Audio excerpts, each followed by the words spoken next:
Doctor, look. Stand aside, nurse. I'm Dr. Homebrew. Stand clear.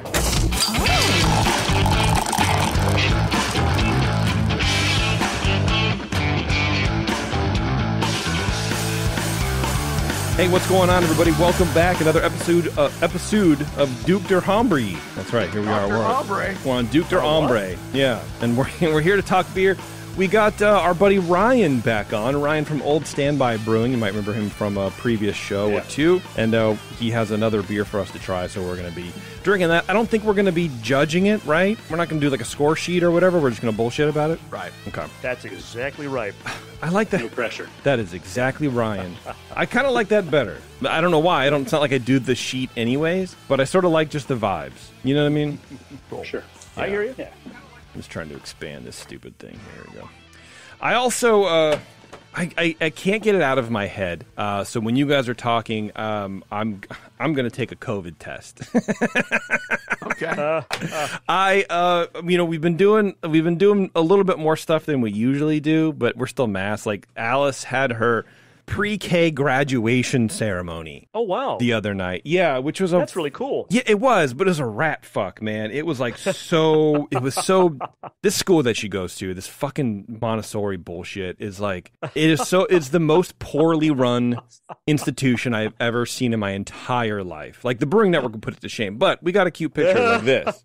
And you can't really see that it. is so cool. sweet. It's blown out. That there is you a go. sweet photo. Right on. Yeah. Anyway, She looks ready for kindergarten in that photograph. she is. I mean, we're going Maybe first grade even. I know, right? She's tall. But we've just been doing, I don't know, we've been like, let's go get smoothies. Okay, kind of like doing that kind of stuff. And You mean like most of us started doing back in 2021? yeah.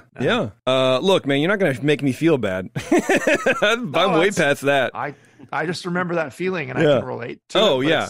It's hard to remember because it was so long ago. It was so long ago, yeah. Then I started not really feeling very great. My throat kind of hurts, and now I just feel icky. And I'm like, you know what? I'm going to sit through the next two shows thinking about it. So I'm just going to do it. I'm just going to do it. Go for it. Have a live reveal. Your gender reveal. We'll see if I have an increased chance of Parkinson's and blood clots, guys. It'll be fun. This would be a good time. But anyway, we're not here to talk about my, pseudo health problems.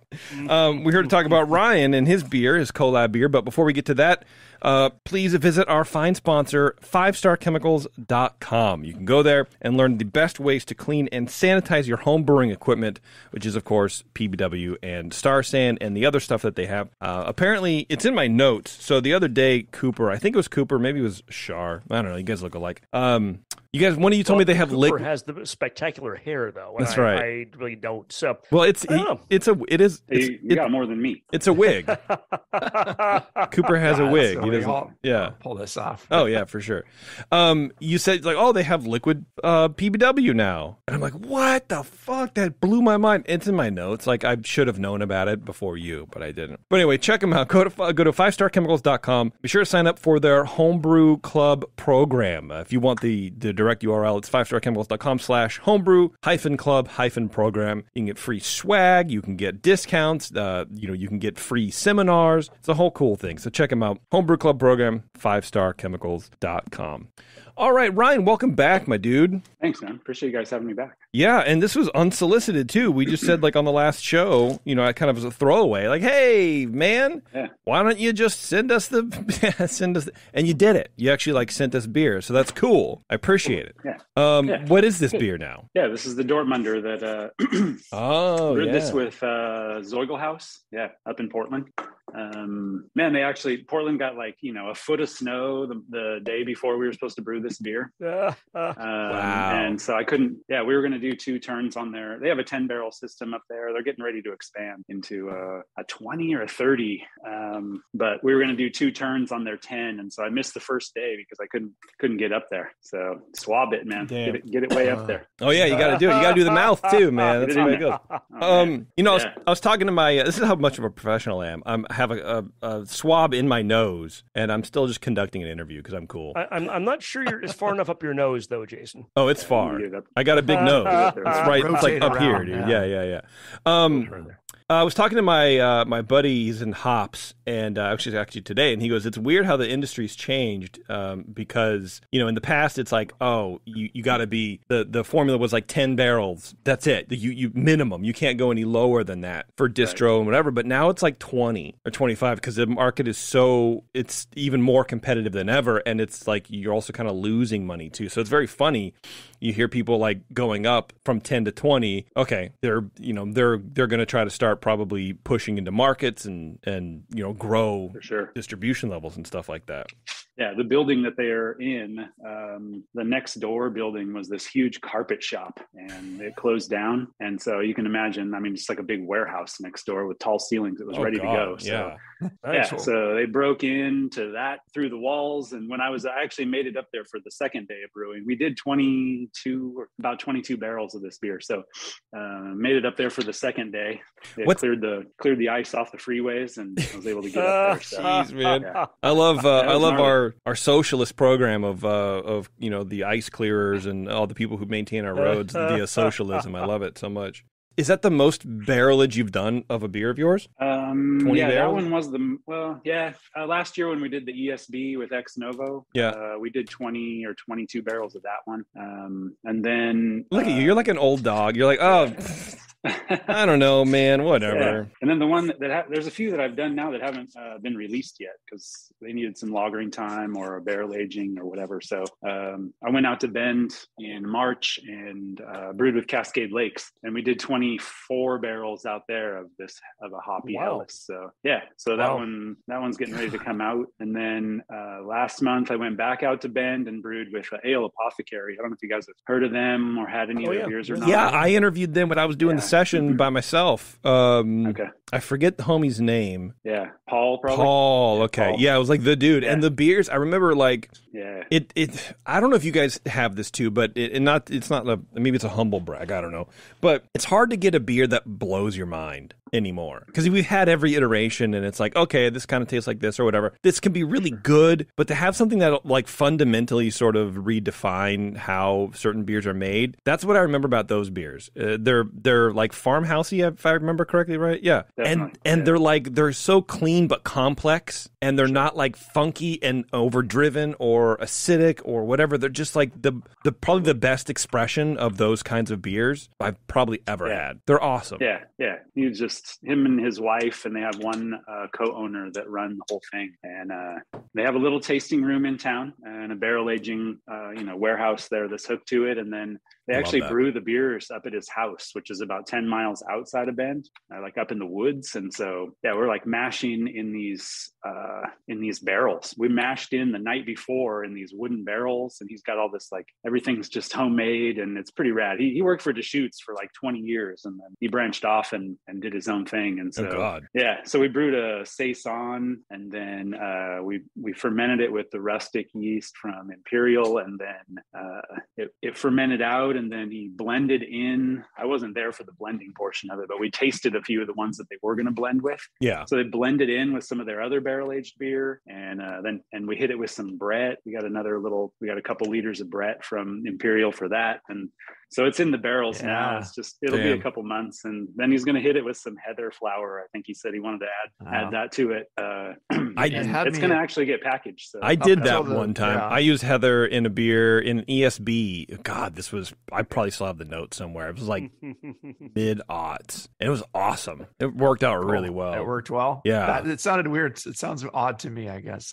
We have heather out front in our. It's like, okay, I would never think of putting that in a beer, but maybe I should try it for the right beer. There you go. You should. Like the blending part is so much fun. The Brett, is once you get a little kind of a bud, an unpolished gem of a beer, and you add the Brett, and it just starts to come into its own. And then definitely. Then you can have fun with it. But yeah. All right. Well, let's talk about this Dort. Yeah, let's talk about that. So it's Dortmunder for like a German Helles export beer. There you go. I don't like that they renamed. I don't like. I'm going to be you for a second, JP. I don't like that. I like it to be called called Dortmunder Export. Let's petition to have it renamed. Yes. Yeah. So what's your problem, Shar? You don't like what? I don't like that it's called German Helles Export Beer in the 2021 guidelines. German We're all Helles, used to calling it. Yeah. It's a 5C German Helles Export Beer. No, it's a Dortmunder Export. So Dortmunder. What's the difference between a German Helles and a Dortmunder? Nothing. It's also It's known a as different name for the same thing now. Okay. So I guess I could see how they would clean that up a little bit, but also you're right. It's like going to a very popular niche sort of conference, and then that conference changes their name suddenly. It's like, why did we change our name? I don't understand. It's been NHC for 25, 30 years. Well, I mean, you said it, not me. I mean, that's not. Well, in Germany, they just they call it export. They don't refer to themselves in the okay, all right, that makes sense, Cooper. I get it, but I mean, Dortmunder. Yeah, I don't know. I mean, I like it too. Dortmunder Export. Don't get me wrong. I think it's good. But so it's called Dortmunder for Dornbecker. Am I saying that right? Yeah, it's the Children's Hospital there. Yeah, up in the South Hills of Portland, there's a big research hospital, OHSU, and then hooked to that is the Children's Hospital called Dornbecker, which is named after I think he was a salesman or something back in the 20s, 30s, 40s in Portland. And he got wealthy and he donated basically all of his whole estate to the hospital, and they named the children's wing after him. Wow. And so, that's Dornbecker's. And so, so the brewer and I both had a kind of a family tie to the children's hospital. And when we were planning this, we're like, let's just brew something for Dornbecker. And so we started throwing out some German styles because they're a German lager brewery mostly. Mm-hmm. He studied in Germany. At Zeugelhaus. Zeugelhaus is the name of the brewery in Portland. Yeah. So he studied in Germany and he lived over there for 6 or 8 years, and then he moved back and got this started with some other guys. So so we decided to go for the Dortmunder. It fit good with the name of this. Yeah. No, I think that's great. In Emeryville, they have Wondrous Brewing. The guy that brews there, trained in Germany for a long time too, and you can tell these brewers that come back from learning it the right way over there and bring that skill back, and some of those are turning into some of the key well-regarded lagers in the judging world. I wonder if they're going over there. I mean, you go over there obviously to study the beer, but like education's free over there. Like you don't got to pay for it. I wonder if that's really part of it too. Yeah. My daughter is almost 16 and she's starting to look at colleges, and I'm encouraging her to think about Germany. Think about places where you can, even if you're not a citizen, you can go to college for free. Yep. So I would miss her, but it's a good excuse to go to Germany and visit. Yeah. Sure. Hey, ship me back these beers every month, please. You're going to be my mule. Hey, Ruth, can you go to Bamberg while you're out there? Yeah, I got a show on smoke beer coming up in 2 months. I need you to give me some fresh research material. Are you pushing her towards brewing school in Germany, or no? Not at all. I mean, she wants to do what she wants to do, and if she wants to ever brew beer, that's great. If she never does, that's great too. Yeah, totally. Very good. That's a good way to look at it. So when you approach the hospital with this plan, what do they say? Are they stoked about it? I would imagine hospital would be like, well, I don't know. You don't want to be aligning yourself with alcohol, maybe, or whatever. If there's some like stigma, but also in Oregon, I feel like it's like just second nature. So yeah. I emailed them, and they had a couple of like rules on how to use, what wording to use, on the packaging. Oh, okay. And that was about it. Like we couldn't actually use the. They have a little like a logo, like a cartoon kind of logo of a little girl that's on their the Dornbecker logo, and they said that we weren't allowed to use that on any alcohol products, but we could use the name. Go. Yeah. And so they were totally on board with which it. Makes sense, and you got to respect that. That's cool. Fair. Yeah, absolutely. I do like the I am a little bit of a softie, and so I'm like reading this the description on the back, and it says Dornbecker Children's Hospital at OHSU has been there for our community, saving lives, diagnosing difficult cases, and helping families through challenging times. Like if you're already emotionally like tied to the beer, even just reading the thing, I think it's great. Did you write that? Sure. No, actually, the brewer did. Nice. He put it. We kind of brainstormed some ideas, and he put it together and sent it off to his artist, and his artist put this label together and one other option, and we kind of just proofed it and approved it pretty quick. So, I think it's cool, man. It's a good story, and it's out of the market now. For sure. Yeah, it's out. It's all over in Portland. I think it went up as far as Seattle, in cans, wow. And I think it's on the tail end now because it came out I think mid to late March is when it Mid came to out. late March. Okay, So, excellent. Let me do this. Let's take a break. We'll come back and we can chat the beer up a little bit, and maybe we can talk recipe for a little bit. yeah, for sure. Cool. All right, hang on, everyone. It's Dr. Homebrew. We'll be right back. What's up, homebrewers? Hey, let me ask you a question. You spend a lot of time making your beer taste the way you want it to, right? Some of you even send beers into Dr. Homebrew for feedback. Well, the next logical step in your creativity is to craft some labels for those beers. And there's nobody better at creative labels than GrogTag. Their easy-to-use designs let you turn out some pretty amazing stuff like labels, bottle caps, coasters, even six-pack carriers with minimal effort on your part. They have a range of label sizes that fit any vessel you can think of. Bottles, cans, growlers, kegs. GrogTag has you covered. Head over to grogtag.com today and check out their line of amazing, fully customizable templates and get your beer looking its best. GrogTags are water-resistant, reusable, and will have your naked bottles looking great in no time. That's grogtag.com, and be sure to use code BNARMY at checkout to save 10% on your order. I'm sorry to tell you this, but we're going to have to pour you out. Back to Dr. Homebrew.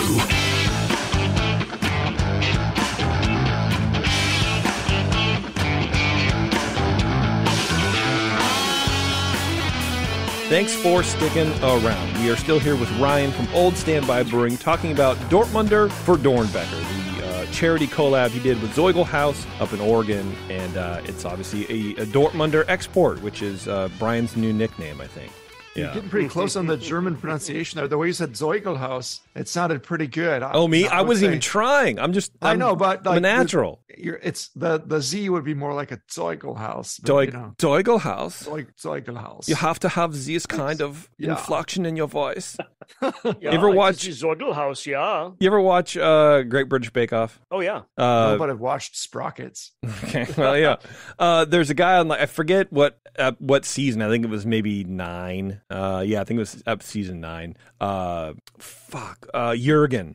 He's like from the Black Forest in Germany, and he very much had this forced voice. It's very, I don't know, it's very funny. It was very fun to just do his voice over and over again.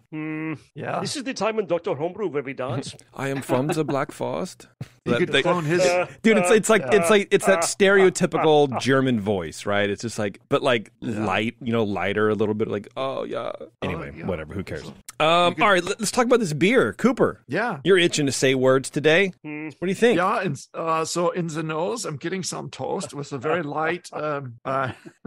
I felt like I got a light, kind of a fruitiness to it. I don't know if it's from malt or from something in the hops, but there's almost like a little orange rind kind of thing in there. It doesn't seem like it's a big ferment ester or anything like that. It seems like it's well lagered, but something's just pushing a light little edge of a hint at fruitiness, it's actually playing nice with the beer. It's not like jumping out in a weird way, but and the flavor, getting a nice rich toastiness in the flavor. I felt in the nose, I got a little, a moderate amount of some sulfur at first, and it does blow off fairly quickly. But sulfur is a key component in a lot of lagers, and it's allowable. Most lager styles you can have a bit of that, and that's fine. But yeah, the balance is nice. I like it's got a really full, round flavor. It's not just toast only. It's toast and bread crusts, and but not too hard on the rich side of like dark bread crust. It's like a light untoasted bread crust, and just really clean. The bitterness comes up to kind of match the balance with the malt, but the malt almost pushes over the top of that a little bit. The bitterness is probably medium, but it feels like almost like just a little lighter than that because it's a bold malt presence there. It's semi-dry. There's not too much sweetness here. It should be well attenuated, but it's not bone dry either. It's got there's some heft to it still. It feels almost like a medium full body. These beers can lean that direction. So for a lager, you just hand somebody who's used to drinking standard American lager this beer, it's a different world because it's so much bigger and bolder, but still not like double bock or anything like that. But sure, it's a step in the right direction for hey, try something a little more, some oomph to it. Yeah, I think that's why they call the German polka music Oompa music, because the beer has oomph. That's exactly to it. Why. Yeah, I think so. I think it is. All right, that it? We lose you?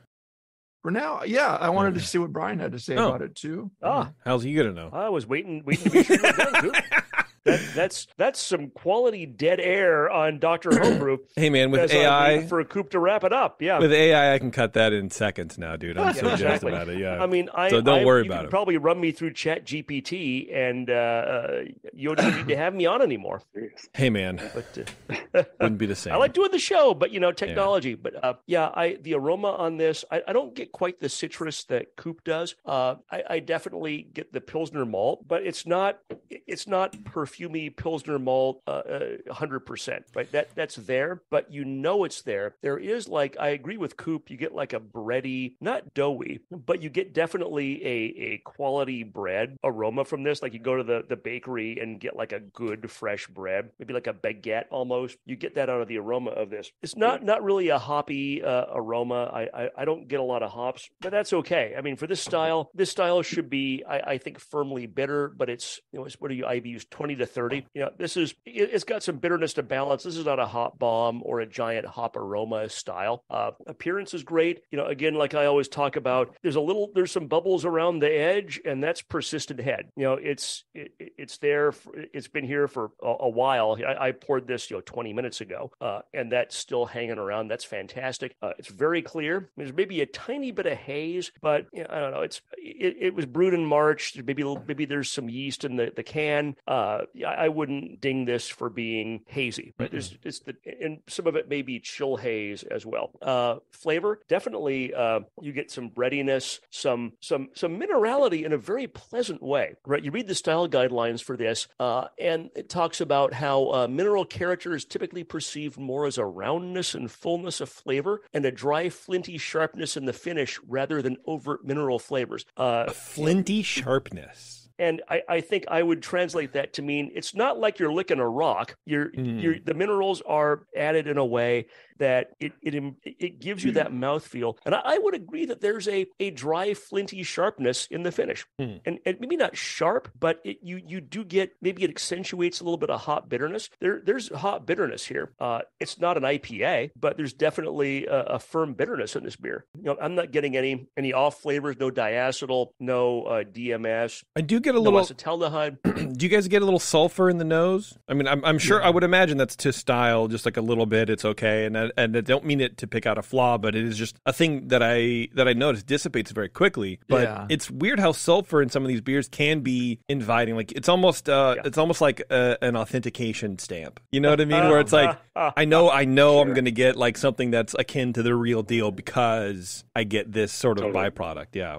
You've used lager yeast. You have a sulfur. Most of it's exactly cleaned right. up, but there's a faint little kind of egginess to it there that you get, and it blows off for the most part. Yeah, really quickly. It's not that sharp, like really bright sulfur, kind of attacks your nose. It's just that mellower kind of backgroundy light. The only reason I caught it is because I poured it in my glass pretty robustly and then sniffed it immediately, but I hadn't noticed it up to this point. So yeah, no, I totally agree with you that for a lager, that little bit of sulfur at the beginning can be kind of inviting, and maybe that's why some people don't like beer. Maybe they don't like sulfur.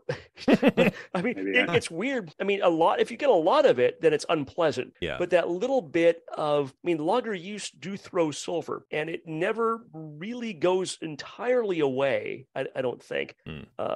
But it's present at a very low level at the very beginning, and I think it's great. Mouthfeel, it's a definitely medium body, medium carbonation, very smooth, no warming. Overall, I don't really know what I would do better to this beer. The minerality, I suspect you treated the water here, but if you did or didn't, either way, the minerality is perfect. This is a beer that was always one of the hallmarks of the style back in the day in the earlier versions of the guidelines is, it's a lot of minerality, and people would take that way too literally and just way overtreat their water. And you got on a panel judging Dortmunder, and you were like licking rocks all afternoon.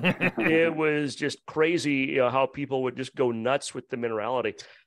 and whatever water treatment that you guys did, if you did any, is just perfect. So I would, if I were scoring this would definitely be like around I'd call this a 42 point beer. Wow. Cooper, what do you think? You agree with that? Are you within 7 of that, or are you going to use like Brian on the show? 39 or so. Yeah, this is a good beer. I like the kind of floral hop character. I don't know if it's like a Hallertau or something, but you can get the noble hop character in there. And that might be something that I was like interpreting as a little, and not fruitiness necessarily, but kind of, something fruit and bright, adjacent. I get that too. It's almost like, and Shar, you were both of you were kind of saying it's almost like this light citrusy thing, and it's almost like a lemon blossom or like a lime tree blossom, where it's like not inherently, it's not inherently citrus, but there is a thing. At first I was like candy orange peel, but I was like, no, that's not quite it, because that is more dark, right? But this is it's not that, but it's acidic on the aromatic side of citrus, right? So I don't know, that kind of more akin to the orange blossom edge or something. Yeah, but a little bit more acidic. I could go with like a slight orange blossom. I could get on board with that. Yeah, like a lemon or a lime. By the way, I don't have COVID, everybody. Look at that. I just apparently I'm just sick, or at We're least don't feel good. We're determining this live right here on Dr. Homebrew that JP does not have COVID right now. You heard it. Check again. You heard it Check first. again in like an hour. You should do the other one. I got the other one. Should I? No, wait until the next show. Okay. Test in 2 days if you're still feeling sick. Yeah, you heard it here first. My anxiety sometimes wins, but that's okay. There are other things going around. I'm glad you don't have we give ourselves grace for these things. I don't feel bad about it. The Kraken has not arrived at your door, or the what's the new one? I don't know. Yeah, I don't know either. All right, Ryan, you want to talk? Say your anxiety lies to you. That's right. You want to talk a little recipe with us? Yeah, for sure. What's in this beer, man? Link Malt again, who's been donating all the malt for these beers, all these collabs. So they just, they've been amazing. I just call them up and they send a pallet of grain to whatever the next brewery is that I'm working with. It's pretty cool. Wow. Man, I'm going to, some brewery, Barry at Lucky Envelope's going to hear this and be like, Link, hey, this is Ryan. For sure. Just give me a pallet. And he's going to be like, just get free grain. Yeah, totally. Yeah, this is Brian, Dr. Homebrew. Yeah, he just need to give you a pallet. Send it over. Yeah. Yeah. So they have like 4 or 5 different Pilsner malts, and we use the one that's called their Steffi Pils. I've heard of that. Steffi Pils. Yeah. So it was like 89, 90% Pilsner malt. And then we use some of Link Malt's light Munich as well, about 7%, and about 3% of like a Carapils. They call it a chit malt, but it's a head retention, mouthfeel. Okay. And then Yakima Valley Hops has been donating. Same deal. Call them up. They send boxes of hops wherever. Wow. So we use German Magnum for the bittering edition, and then what you might be getting there is a little bit of fruitiness. This was like 2 weeks before the new crop of German hops arrived, for them anyways. And so we had to sub in with some French hops, and we used Triskel, which I had never used before. Okay. I never even heard of that. Triskel. Yeah. Okay. Yeah. So we used some Triskel and some Hallertauer Tradition. Wow. Late boil additions. So I was getting a Hallertau vibe there. Yeah, for sure. It's sure. Nice. Yeah, and then we fermented it with a Northern European strain from Imperial, who's also been donating all the pitches for these beers. It was their seasonal strain, which is called Hooga. It's like a Dutch. Hooga. That's all I hear. That's all I hear is a Hooga. Yeah, it's like the Dutch word for like comfort, for like being comfortable. It's a whole like Hygge. Yeah. Yeah, there's a few different ways to pronounce it too. So yeah, and that's Danish. So. I see.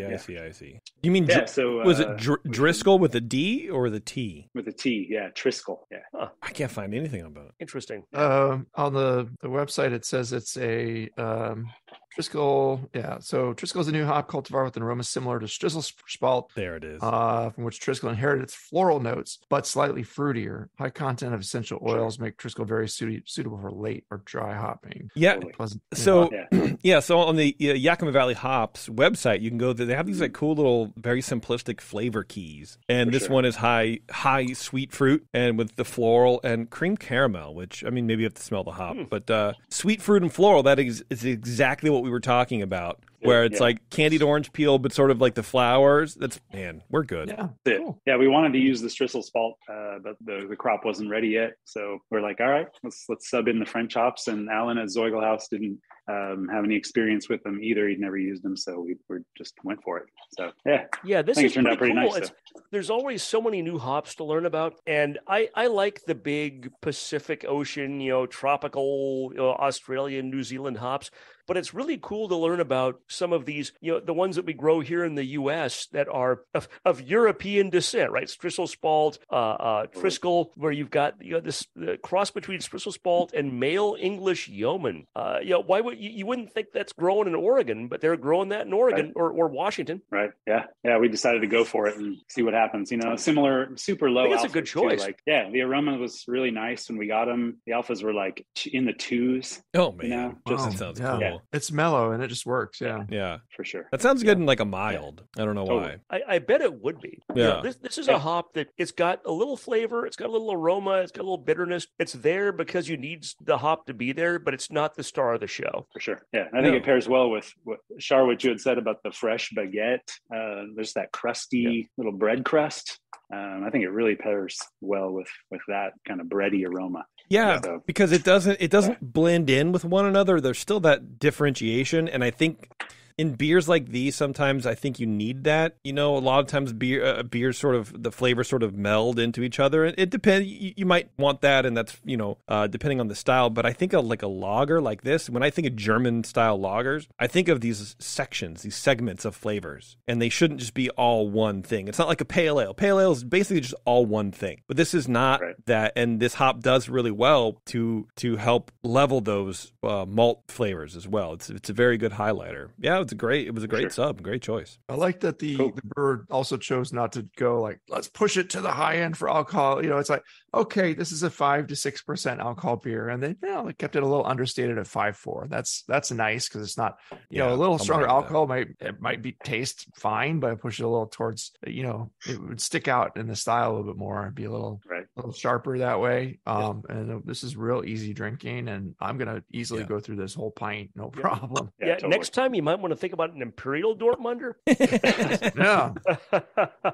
No, this beer is really great the way it is, and this is yet another great example of how it doesn't have to be 9% to have a lot of flavor and a lot of aroma and be a really great beer. Yeah, totally. Absolutely. I think commercial breweries are learning that finally. Yeah. Was there a mineral adjustment? I know Brian was curious about the water. Yeah, I know there was, but I'd have to check on that. I'll have to find out and get back to you guys on that. I know they were they were dropping a little bit in the boil. It was very skillfully handled because it is not overly. I talk about this over and over again, but 10 years ago, people started playing with their water, and homebrew was getting a lot better, and all of a sudden, people started messing with their water without knowing what they were doing, and stuff got a little worse, and it was all like the minerality and the weird stuff people were doing. And thankfully, about a year and a half later, that kind of petered out. But water adjustment's great if you understand what you're doing. That's why I don't. That's why I don't do it. Totally. Yeah. I don't do it because I don't understand. I don't want to understand. That's the barrier of homebrew. I just don't care. I don't care about it. Yeah. The tools have gotten better for adjusting your water on a homebrew scale since at first. Like first is just like take your water and add 2 teaspoons of this and a teaspoon and a tablespoon of that, and now you can go in. Beer Smith. Don't worry about what your water is. Just add this. Right. Exactly. That was people with like super hard water were like adding stuff. No, stop, please don't do that anymore. Yeah. Well, Ryan, thanks, man. I appreciate you sending the beers, and obviously invitations open. Come back whenever because these are always great conversations to have. Big shouts out to Zeugelhaus, and of course the Dornbecker Children's Hospital. Right? Did you get a tally for how much was raised for the Children's Hospital? I haven't yet, because they're still sort of at the tail end of sales. Yeah. But yeah, it should be pretty nice because we did 22 barrels, so it should be pretty cool. Yeah. Everything donated. Yeah, that's great. Yeah. And every little bit so there's helps. still definitely. Yeah. Even, I'm just doing these little projects and trying to, stay connected to the community and having a good time, man. Yeah. Yeah. Well, it keeps me connected to beer and the community, which is, two passions, That's what it's about. And I'll be looking these guys guys up next time I go up to Portland, because I go up there fairly frequently, and I hadn't been to that one yet, so I would definitely seek it out. It sounds great. Yeah, they're a great spot. As far as lagers go, I mean, in the Northwest, we have a few like specific places that are well known for their lagers, and they're getting more and more popular, for their, we've got Heater Allen, and we've got, Freem, and, we've got up in, we have Chuck and Nut, just up in Washington, which also has a Portland location now. But Zoigl Houses, their lagers are on point. They're doing a good job. Yeah, it tastes like it. Yeah. Tastes like it. All right, we'll let you go, man. Yeah. But I appreciate it. And what's the website again? People can go check out your project. Yeah, it's oldstandbybrewing.com. There you go. And same on Instagram. I'm keeping up with all the updates and all the new beers. Just brewed another one last week with Gilgamesh Brewing here in Salem. Oh, man. Nice. We did a Vienna lager. Oh, my God. So that'll be cool. That's going to support the food bank here in Marion County where we are. So that's great. Yeah, that was the 10th one. So I'm just rolling with them. They keep happening. So keep on doing it, keep man. Saying yes. And so, like you said, who wouldn't want a pallet of grain to show up at their door for free? Right? That's right. What are you going to do, man? Just some time and effort. That's about it. Yeah. Well, keep us posted, man. Right on. We'll do. All right. Appreciate you guys. We'll let you go, back. man. And we'll take a quick break. We're going to come right back here on Dr. Homebrew with some pale ale talk and, maybe something else here. Hang on, everyone. We'll be right back. Hello, fellow BNers. This is Sully from the 21st Amendment Brewery located in San Francisco, just 2 blocks from Giants Park. Before Nico and I opened the 21A and before I was a professional brewer, I homebrewed on my small 4-burner apartment stove in a back house in Santa Monica, California, making my extract brews before graduating to the daunting idea of all-grain brewing. Homebrew books and information was hard to come by back then. The internet hadn't been invented yet, along with other things we take for granted today, like electricity and potable water. One thing I wish I had back then when I was learning was a radio show that could teach me the ins and outs of brewing and answer questions that I had about homebrewing, a resource for making great craft beer. The 21st Amendment Brewery is excited to be a proud sponsor of Dr. Homebrew, a great show that teaches you what you need to know about making incredible beer. Good stuff. Listen up, you might learn something. I certainly did. And thanks for your support. Tasty Crack Games. The leader in affordable, high-quality kegerators is here. Introducing Komos, the kegerator designed with serious beer drinkers in mind. It features an all-stainless steel draft tower, a major upgrade over traditional chrome-plated brass towers, and Komos keeps your new tower cold with their air-cooled tower fan, wrapping your beer lines in frigid coolness. Your beer is poured from innovative forward-sealing faucets that don't leak, so they stay cleaner for longer. Dual gas inlets on the rear of the fridge allow you to run both CO2 and nitrogen gas. Serve your beer with CO2, serve your kegged wine, or even cocktails with nitrogen. The digital temperature display has the largest range available, allowing you to use the Komos Kegerator for fermentation if you need to. And now Komos Kegerators ship with duo-tight draft fittings for that click-to-connect assembly we've all dreamed of. Buy direct from KomosDraft.com and receive free shipping on your order. That's KOMOS Draft.com.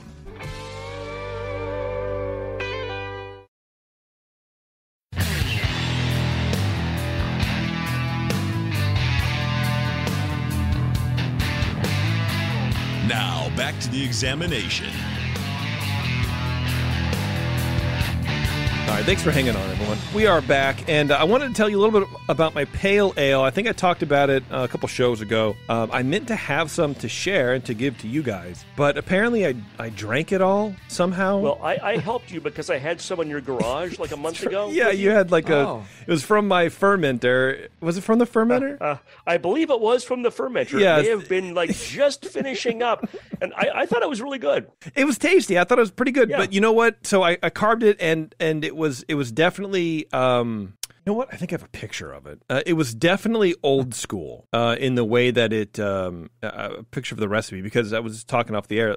I did it through, I don't know if I want to say, I did it through a popular beer recipe site that makes you pay a subscription service, and my subscription has lapsed, and I don't want to. I haven't paid it yet, so I can't get my recipe, which is obnoxious, but that's okay. I understand. Everyone needs to make money. Do you remember in general what grains you might might have used. No, not I'm percentages, but, because what I do is I take a picture of the screen, and then I go to the homebrew shop. I go to More Beer, and I go, yeah, see, here it is right here, and then I that's what I do. So it was 8.9 pounds of U.S. 2-row pale ale, 10.3 ounces of Briess Victory, 10.3 ounces of Munich 10 Lovabond, 6.9 ounces of white wheat, and 3.4 ounces of Crystal 15. Yeah, I think that 8 ounces of wheat is always a good idea for head. And we've talked about like the last several shows about Crystal, like just having that little bit, like what you say, like 2 ounces, 3 ounces of Crystal. That's you don't want to. The beers people made in the 90s were like 15-20% Crystal for that stuff, but that little bit, that couple of percent of Crystal, I think really adds some good character without promoting going to cardboard real fast. Yes, I definitely agree. I thought I had a picture of like what friggin' hops I used, and I don't. But I remember having. I remember it was fucking 2 weeks ago. I didn't like the. I liked the malt flavor, and that's sort of what I wanted to bring up. Is that I do like these sort of older school pale ales. Crystal 15. I think if you're going to put a light Crystal in, I think you should go Crystal 15 because it's a little more robust flavor wise, or at least there's a bigger dimension of flavor from 10 to 20. All right, like 20 is too much. 10 is fine, but 10 to 15 isn't that much, and I think the flavor impact of 15 is worth a little tiny bit of color. But all in all, I thought it was pretty good, drinkability wise. But the hops I wanted to talk about. Because I didn't really like the beer. The hops, I felt it was too bitter, and this conversation's super obnoxious because I don't have any of the data. But the, you know who I did text? Hold on a second. Let me, now I'm looking. I tasted it, but I smelled it, and I enjoyed it, but I don't have the ingredients. Yeah. We did. I thought we texted about, but was it just me and you, or was it with Brian too? No, I think Brian was there, but nobody responded for a while, so fuck you guys. And then I responded too late because you'd already bought the hops. Yeah. So I was going to do Simcoe, Cashmere, and Sabro. Those were the hops I used. Simcoe, Cashmere, and Sabro. Sabro. Why did you choose? I'm just curious. What made you choose Cashmere and Sabro? I don't know. Because I wanted to do sort of new school hops, but I don't want to go too new school and get like super fruity and whatever. I wanted to be sort of something a little bit more reminiscent of kind of older school hops with just a little bit of new flavor. And then just thinking about hops and remembering what I've had on shows. Like I've always been interested in using the Sabro, but I couldn't tell you what the fuck the flavors were. But like, oh, let's do that. And I think I went to More Beer, and I was like, and I looked and I was like, oh yeah, I think this will work. Let's do it. So I was texting with Nate a little bit about what to do, because I'm like, this is what I'm considering dry hopping with. And he goes, you could make he was like, take equal parts of those 3 hops that flame out and dry hop at a rate of 1 ounce per gallon. And I'm like, really? When you text Nate, that's activating easy mode because Nate knows everything about hops. Right. Well, that's what I wanted. Him what to do? Yeah. Well, exactly. That's the thing. I'm not slagging you for that. I'm saying that's the right choice. But call Nate. But 5 ounces of dry hop in a pale ale, isn't that fucking insane? Isn't that a ton? That's maybe more new school pale ale. When you're looking at, you're not trying to increase the bitterness, but you're trying to really maximize the flavor and the aroma. Yeah, I'm finding I have to add more and more, and later and later, and it's just crazy how much you have to add, even in a pale ale or an IPA that's not crazy over the top hoppy.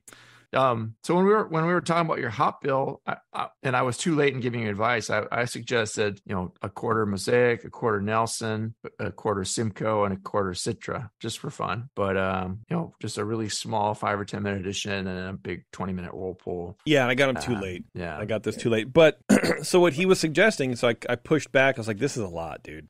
And he's like, you could try cryo hops. I'm like, I've never tried cryo hops. I've heard about them. I've tasted them in my favorite beers, but I've never used them before. So I went and I got, they didn't have Cashmere, so they had Mosaic. So I did Sabro, Mosaic, and Simcoe. Oh, interesting. Cryo hops. Okay. This is like dabs. $25 worth of fucking hops. Damn. These things are so expensive, but you open them up and you smell them. Like this Simcoe is 23.5% alpha acid. Mosaic is 20.8. The Sabro is 23.3. Damn. Because they take all the material out, right? So it's just the good stuff. Right. And it smells amazing. Like it's worth it. It's worth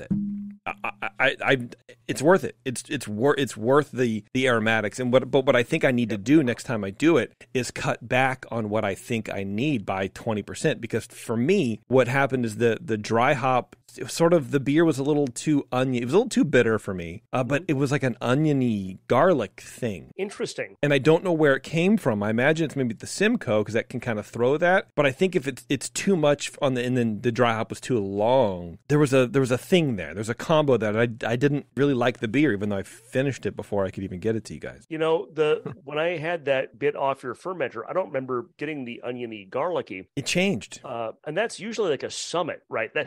Which is why people don't use Summit very much anymore, because it tends to that partly it's a harvest time issue, but Summit tends to be just garlicky, oniony, and kind of unpleasant. But yeah, it could be Simcoe. I mean, maybe Simcoe is more sensitive to harvest time. Maybe what we get as homebrewers is not I think that used to be the case. Simcoe, but I don't think that's the case anymore. We were speaking on this a couple months ago, I think, about how even with these newer hops, growers and harvesters they learn how to pick it now. So I think you're right. It used to be that way, but I think everyone's sort of on a playing field. At least people like more beer who can buy all this shit.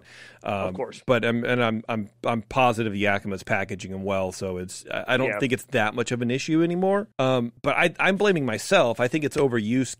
So here's a question for you guys: can oxidation help increase some of those oniony, garlicky things? That's the only thing I can think of because I'm not really that careful when I keg. I mean, maybe I really don't know. All right. Well, my understanding is a lot of those flavors come from harvesting, but I tend to agree with you that the growers now, they understand for the different varietals when to pick. Yeah. So you're not having this, you have the bell curve where you have the window of not cat pee. Right. And you have there's a cat pee window here and a cat pee window here. I think they all pretty much, they're professionals. They do this year in, year out. I think unless it's maybe the first year of a brand new variety, they know when to pick it. Right. I also wonder if it's a blend of the three. Maybe something in the Simcoe and the Mosaic doesn't really jive very well. I don't know. It was really interesting, and like I said, it's sort of a weird conversation to have if you guys aren't tasting the beer with me. But I wanted to talk about it a bit because overall I liked the beer. I liked the recipe. I want to try it again. Maybe I'll lighten up on the Munich and the Crystal just a little bit. But this dry hop thing, I'm not used to it. I think I was texting Nate and I was like, I haven't dried hop since Obama was in office. So I don't really know. I needed a primer on how long to do it and whatever. And he told me and I didn't listen to him. Mosaic, if bad or maybe not bad Mosaic, bad Mosaic to me can smell like feet. And Mosaic is a great hop, and a lot of people that's their secret weapon. And good Mosaic is fantastic, and it's got wonderful flavor, wonderful aroma. But you get, when Mosaic first came out, there were commercial beers that you'd open up and this smells like feet. I'm not sure I want to drink this. Well, and what I dug about the cryo hops is that you cut the package open and it is like the purest form of these hops. A lot of times you even just in the best, freshest hops, there's still vegetal matter. There's still green chlorophyll flavor going or aroma going on, but not in these guys. And it was really interesting. I was just sitting there smelling the packages. Like, this is awesome. And it's like a powdery thing. It was really wild. I loved it. I think cryo hops are the next big thing, guys. Yeah. They're pricey, but man, are they worth it. They are absolutely worth pricey. it. Just to finish off those beers. Oh, that was great. Which cryo hop did you use in that? Simcoe, Mosaic, and Sabro. Okay. I just see regular Simcoe. You sent me a picture of the hops you bought, and I don't see cryo. It's that blue here. It's that blue line right there. Yeah, those are the right ones. Yeah. I saw well, you can't see it probably. This picture of some hops you bought, but no, I can't. Oh yeah, that's that was something for my mild or something like that. I don't think I sent you these. Oh, okay. Yeah. Justin talked about cryo hops a few weeks ago on the session, and I realized it literally is, I don't do dabs because if I had one, I would be asleep until probably tomorrow afternoon. Yeah. But it's literally like, with regard, it's like, cryo hops are to hops like what dabs are to cannabis. It's like you take all the vegetal stuff out, you concentrate the oils and the wax and everything else. It's a very concentrated, non-vegetal thing. Yeah. It's very powerful, and it's, again, I'm not going to have a dab of cannabis because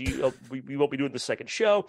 Well, you'll be somewhere between Mars and Jupiter when you're trying to call in. I'll wake up about 3:00 tomorrow somewhere on the shoulder of 4, wondering how I got there. That's not a good idea. No. Well, anyway, there you go. That's it. That's my pale ale story. Again, sorry I drank it all. I didn't really have 5 gallons. It was like probably 4.5, and all said and done. But came out good. Well, so trust me, it was a 50-point beer. Yeah, it must have been terrible. It was tasty, JP. It was. I'd say it's a high. I'd give it a high 30 based on. It was okay. I'd have called it mid to high 30s. I thought it was good. I thought it was good too, and then I didn't. And I didn't like it. And then you know what? As it aged out, it's funny because I also used Biofine for the first time in the fermenter. Oh, really? I had a hard time clarifying it, and I didn't really. I was like adding and adding and adding. I was like, I'm just going to stop because ultimately I don't give a shit. I really don't care. But the longer it sat in the keg, I haven't opened the keg yet, so I'm interested to see what it looks like down there. But it sort of clarified a little bit, but not entirely all the way. But yeah, I don't know. It was good. And so anyway, as I got older, as the beer aged a little bit, I enjoyed it a little bit better, but I didn't really. My wife liked it more than I did. What are you gonna do? I appreciate that you shared some with me. I thought it was good. There you go. All right. Well, I'll do it again. All right, everybody. We're gonna get out of here. If you are listening live, we stay tuned. We're gonna take a quick break and round up a bunch of beers. But what we are going to be doing is we're going to be drinking a bunch of Mexican lagers. When I say a bunch, I mean like 4. And we're going to shotgun them all and then try to kiss each other through the internet. Yeah. That's going to be hard because we're all like 30 miles away from each other. There you go.